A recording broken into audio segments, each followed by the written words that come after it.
Positif est ainsi devenu un label, garant de bienveillance et d'ouverture, censé redorer nos comportements négatifs.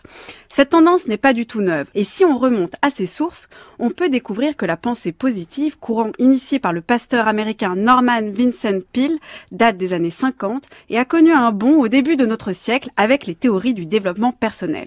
Ce qui m'a frappé avec cette tendance constante à positiver, c'est que l'on ne cesse en revanche de nous rappeler à quel point on est malheureux.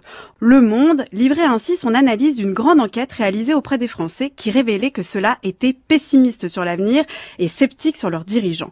D'un côté, le négatif, de l'autre, le positif. Voilà ce qui est terriblement simple avec l'idée de positiver. Cette idée qu'il suffit de renverser les choses, de les retourner ou de leur opposer leur contraire pour qu'elles deviennent autre chose ou meilleures qu'elles-mêmes.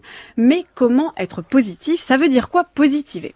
Eh bien, l'étymologie de ce terme nous dit que c'est ce qui est posé, conventionnel, établi. Aller vers le positif, c'est donc aller vers ce qui est communément admis. Positiver, c'est donc établir, encore une fois, renforcer ce qui est déjà là et forcément considéré comme bon.